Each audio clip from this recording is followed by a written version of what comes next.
Naakit sa langit, ngunit bakit nilulubog ang sarili? Sa kasalanan, sa kasamaan, sa kasakiman, sa inggit at galit.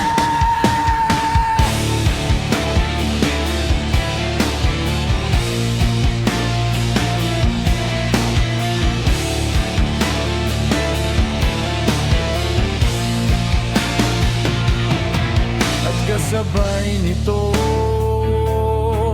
kapahamakan sa kapwa-tao,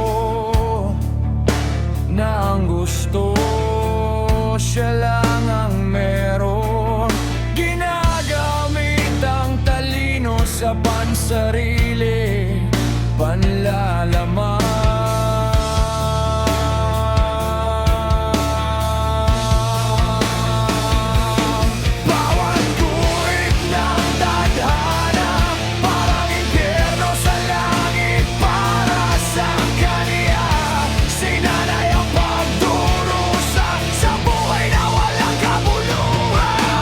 Sa langit, ngunit bakit nilulubog ang sarili?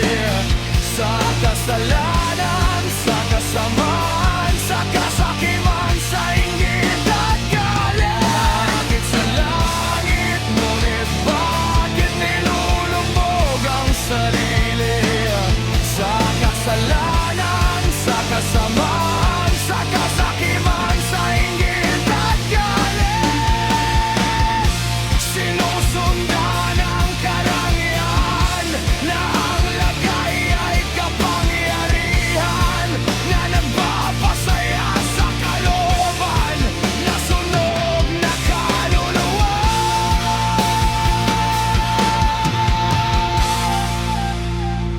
Naakit sa langit, ngunit bakit nilulubog ang sarili? Sa kasalanan, sa kasamaan, sa kasakiman, sa inggit at galit.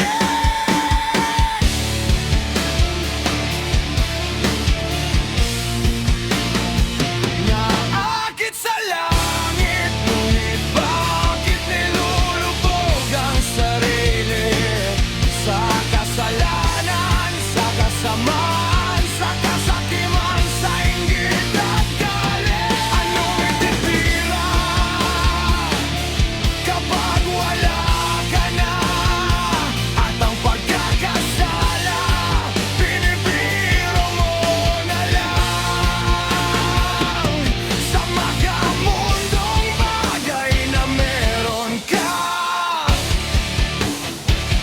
Pagpuri sa kasakiman, bilag at kapangyarihan. Sa buhay na pinipili mo, pinapanatili ang kasalanan.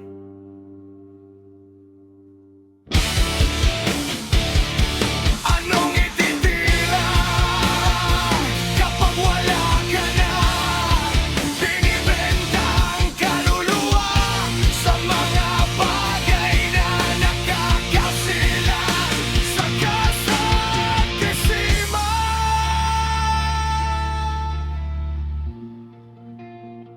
Naakit sa langit, ngunit bakit nilulubog ang sarili?